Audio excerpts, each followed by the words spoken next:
కళ్యాణ్, తనుజ వీళ్ళిద్దరు ఫ్రెండ్షిప్ నాకు చాలా ప్యూర్‌గా, జెన్యూన్‌గా అనిపిస్తది. ఎందుకంటే వాళ్ళు బయట నుంచి వచ్చినోళ్ళు కానీ మీ ఇద్దరి మధ్యన బాండింగ్ ఏదోలాగా వెళ్ళిపోతుంది. ఊకే చేతులు ఏపిచ్చుకుంటున్నా 2 చేతులు కలిస్తేనే చప్పట్లు, లేకపోతేనేమో అంటే కళ్యాణ్ ఎప్పుడైనా తనుజ మీద ఊరికే ఇలా చేసినా దాన్ని కూడా నెగిటివ్‌గా చూసి అది హౌస్‌లోకి వచ్చిన తర్వాత వాళ్ళు చెప్పినవి అవన్నీ నిజంగానే తీసుకోవడానికి చాలా ఇబ్బందిగా ఉంటది.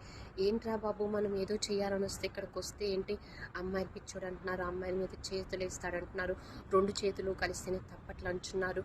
ఇవన్నీ తనకి మైండ్‌లో ఉంటాయి. సో, అవన్నీ కూడా ఈరోజు అంటే దానికి ఒక సొల్యూషన్ అంటారు కదా! ఆ సొల్యూషన్ కాదు. ఆ నెగటివిటీ అంతా పోయి నిజంగా ఒక పాజిటివిటీ వచ్చింది కళ్యాణ్‌కి. అవన్నీ నిజం కావు. హౌస్‌లో ఉన్నోళ్ళు తనని అంత బాగా క్లోజ్ అయ్యి అంత బాగా చూసుకుంటున్నారంటే తను నిజంగా ఆ విధంగా ఎప్పుడూ చేయలేదు. తను జెన్యూన్‌గానే ఉన్నాడు. ఇప్పటివరకు తను ఆడిన గేమ్స్‌లో కూడా తను జెన్యూన్‌గా పర్ఫెక్ట్‌గానే ఆడాడు. ఎక్కడ ఎవరిని చీట్ చేయలేదు. సో, తనుజ కూడా అదే నమ్ముతది. వాడేం తప్పు చేయడు. ఏదన్నా ఉంటే వాళ్ళిద్దరూ కూర్చొని మాట్లాడుకొని డిస్కస్ చేసుకొని ఇవన్నీ చేసుకుంటారనమాట. కళ్యాణ్ కూడా ఏదన్నా జరిగినప్పుడు ఇలా జరిగింది, ఇది ఇలా నేను ఇలా అనుకున్నాను, నా ఒపీనియన్ ఇది అని తనతో షేర్ చేస్తాడు. ఏదన్నా ఉన్నా కానీ తనుజ అడుగుతుంది. వాళ్ళిద్దరి ఫ్రెండ్షిప్ అయితే నాకు చాలా బాగా నచ్చింది.